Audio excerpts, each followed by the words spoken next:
আসসালামু আলাইকুম। স্বাগতম প্রিয় লিসেনার্স, প্রতি সোমবার অনুষ্ঠিত Afnan the horror world YouTube চ্যানেলের নিয়মিত আয়োজন অমীমাংসিত রহস্যের আজকের এপিসোডে। আশা করি সবাই ভালো আছেন, সুস্থ আছেন। রহস্যময় এই পৃথিবীর আনাচে কানাচে ছড়িয়ে ছিটিয়ে রয়েছে অনেক অনেক রহস্যাবৃত স্থান ও ঘটনা, যার অধিকাংশই বৈজ্ঞানিকভাবে ব্যাখ্যা করা সত্যিই অনেক কঠিন, এমনকি ক্ষেত্রবিশেষে অসম্ভবও বটে। সেগুলোকেই আমরা নাম দিয়েছি অমীমাংসিত রহস্য। এই এপিসোডগুলোতে আমরা দেশ ও দেশের বাইরের বিভিন্ন রহস্যময় স্থান ও ঘটনা নিয়ে আলোচনা করি। তার জন্য অবশ্য আমরা সাহায্য নেই বিভিন্ন বই এবং ইন্টারনেট ভিত্তিক তথ্য উপাত্ত। আমাদের এই চ্যানেলে এখনও যারা সাবস্ক্রাইব করেননি তারা দ্রুত সাবস্ক্রাইব করে ফেলুন প্লিজ। আমাদের ফেসবুক পেজ এবং গ্রুপ রয়েছে আফনান দ্য হরর ওয়ার্ল্ড নামে, যার লিঙ্ক ভিডিও ডিসক্রিপশনে দেয়া রয়েছে। আমাদের ইউটিউব চ্যানেল, ফেসবুক পেজ এবং গ্রুপের মাধ্যমে আপনারা আপনাদের মূল্যবান মতামত জানাতে পারেন। আপনারা লাইক, কমেন্ট ও শেয়ার করে আমাদের অগ্রযাত্রাকে এগিয়ে নিতে সহযোগিতা করুন। আপনাদের মূল্যবান মতামত কমেন্ট বক্সে বা পোস্ট করে, এমনকি ইমেলের মাধ্যমে আমাদেরকে জানাতে পারেন। আমাদের ইমেল অ্যাড্রেস afnandahorrorworld@gmail.com। ইমেল অ্যাড্রেসের ঠিকানা ভিডিও ডিসক্রিপশনে আমরা দিয়ে দিয়েছি। চলুন কথা না বাড়িয়ে চলে যাই আমাদের আজকের আলোচনায়।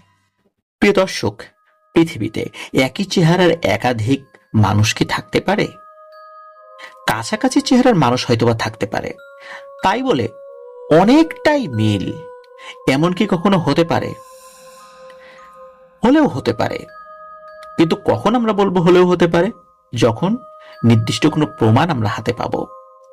আর এমন কোনো প্রমাণ যদি আমরা হাতে পেয়ে যাই, সেটা সত্যি এক রহস্যময় এবং বিস্ময়কর ব্যাপার হবে। হ্যাঁ প্রিয় লিসেনার্স, আজকের অমীমাংসিত রহস্য এপিসোডে এমন একটি ব্যাপার নিয়ে কথা বলতে চাই। রেবেকা ফ্লিন 22 বছর বয়সী একজন তরুণী। এই তরুণী একদিন মিউজিয়াম ঘুরতে গিয়ে অদ্ভুত এক অভিজ্ঞতার মুখোমুখি হলেন তিনি। মিউজিয়ামে অসংখ্য চিত্রকর্ম ছিল। বিশ্বের নাম করা সমস্ত আর্টিস্টদের আঁকানো চিত্রকর্ম সেখানে ঝোলানো ছিল। বিশেষ করে ফরাসি চিত্রকরদের চিত্রকর্মই সেখানে বেশি ছিল। এ সমস্ত চিত্রকর্ম দেখতে দেখতে হঠাৎ একটি ছবির দিকে তার চোখ আটকে যায়। ছবিটির নাম দ্য ব্রোকেন পিকচার।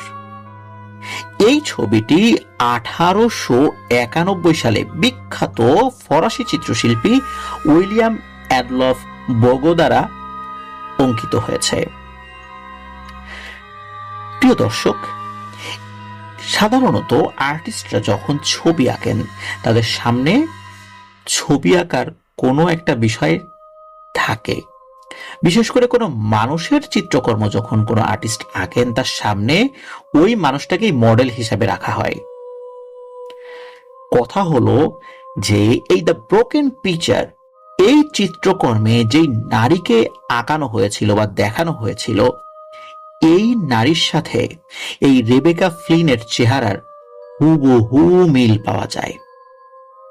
অথচ এই রেবেকা ফ্লিনের বর্তমান বয়স 22 কি 23 বছর।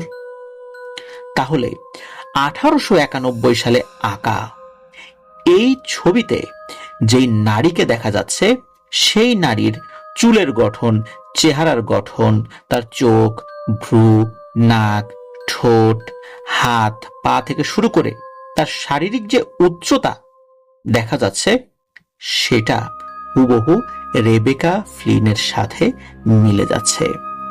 এটা কিভাবে সম্ভব? রেবেকা ফ্লিন যখন ছবিটি দেখতে আসার পর তার এই অভিব্যক্তি সকলের কাছে বলেন, তখন এটা নিয়ে বেশ হইচই পড়ে যায়। আসলে কিভাবে সম্ভব? 100 বছরেরও বেশি আগে, যখন এই রেবেকা ফ্লিনের জন্মই হয়নি, তখন কিভাবে এই রেবেকা ফ্লিনের মতো হুবহু আরেকটি চিত্রকর্ম এই ফরাসি চিত্রশিল্পী উইলিয়াম অ্যাডলফ বোগো আঁকতে পারলেন? কারণ আঁকার সময় তো তার সামনে একজন মডেল ছিল। সেই মডেলটি আসলে কে ছিল? সে কি কোনো অতি মানবীয় কেউ ছিল? আসলে কে ছিল, নাকি চিত্রশিল্পী উনি টাইম ট্রাভেল করে এই একবিংশ শতাব্দীতে চলে এসেছিলেন? এই ধরনের অসংখ্য কথা মানুষের মধ্যে ঘুরে বেড়াতে থাকে। রেবেকা ফ্লিন যখন মিউজিয়ামটি দর্শন করলেন, তার জীবনে এক অনন্য অভিজ্ঞতা হলো। তার নিজের মতো দেখতে একটি চিত্রকর্ম খুঁজে পেয়ে তার মনে হলো উনি অতীতে ভ্রমণ করে এসেছেন। কিন্তু আসলে কি অতীতে ভ্রমণ করা যায়? টাইম ট্রাভেল কি সম্ভব? আসলে কি এটি একটি কাকতালীয় ঘটনা, নাকি সত্যি আমাদের এই জগতের অনেক অজানা এবং রহস্যময় দিকগুলোর একটি উদাহরণ এই চিত্রকর্ম, দ্য ব্রোকেন পিকচার? রেবেকা ফ্লিনের এই ঘটনা এটাই প্রমাণ করে যে আমাদের চারপাশের জগৎ কতটা রহস্যময় এবং আকর্ষণীয়। আমরা কতটুকু জানি এ সম্পর্কে, কতটুকু বুঝতে পেরেছি। ইসলাম ধর্ম মতে একই চেহারার হুবহু একই ব্যক্তি কখনোই পৃথিবীতে আসবে না। কাছাকাছি চেহারা থাকতে পারে, কিন্তু কখনোই হুবহু আসবে না। কিন্তু সেটাও যদি হয়, তাহলে 100 বছরেরও বেশি আগে এই দ্য ব্রোকেন পিকচার চিত্রকর্মের মডেলটা কে ছিল, কি তার পরিচয়? এই বিষয় নিয়ে বিস্তারিত কিছু খুঁজে পাওয়া যায় না। তাহলে কি চিত্রশিল্পী উনি স্বপ্নের মাধ্যমে এমন কোন অবয়বকে দেখেছিলেন যাকে উনি চিত্রকর্মে রূপ দেওয়ার চেষ্টা করেছিলেন? এ সবই এক রহস্যময় প্রশ্ন, যার উত্তর আজ আর খুঁজে পাওয়া সম্ভব নয়।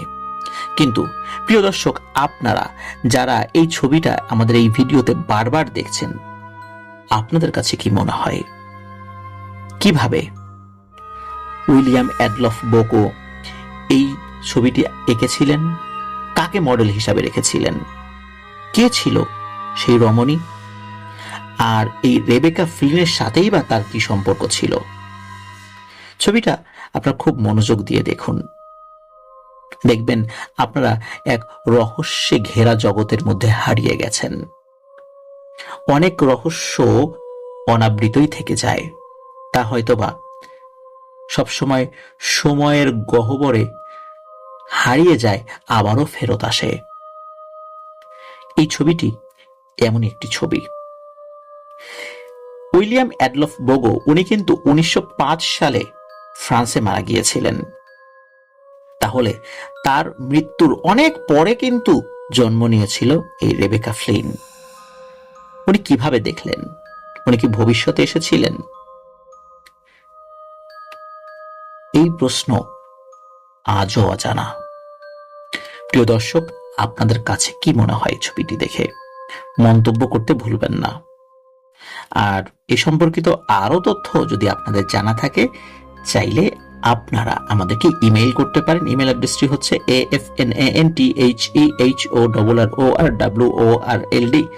afnanthehorworld@gmail.com। প্রিয় দর্শক, আজকের অমীমাংসিত রহস্য এ পর্যন্তই। এই এপিসোডটি ভালো লাগলে আমাদের এই ভিডিওতে লাইক বাটন প্রেস করতে কিন্তু ভুলবেন না।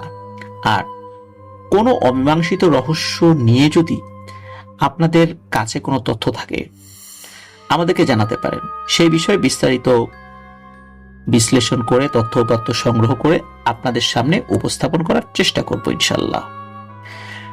প্রিয় দর্শক, এই অমীমাংসিত রহস্য এপিসোডটি শুধু অ্যাডভেঞ্চার প্রিয় এবং রহস্য প্রেমীদের জন্য। এখানে কোনো ভৌতিক ঘটনা শেয়ার করা হয় না। ভৌতিক ঘটনা আমরা সাধারণত বৃহস্পতিবার, শুক্রবার এবং শনিবার এপিসোডগুলোতে করে থাকি। আর রহস্যে ঘেরা এই পৃথিবীর বিভিন্ন বিষয় সম্পর্কে আমরা আলোচনা করার জন্য রেখেছি এই অমীমাংসিত রহস্য এপিসোড। আশা করছি আমাদের এই এপিসোডটি আপনাদের ভালো লেগেছে। প্রিয় দর্শক, আজকের এপিসোড থেকে বিদায় নিচ্ছি। সবাই ভালো থাকবেন, সুস্থ থাকবেন, আমার জন্য দোয়া করবেন, আমার পরিবারের জন্য দোয়া করবেন, আপনাদের জন্য দোয়া রইল, আপনাদের পরিবারের প্রত্যেকের জন্য দোয়া রইল।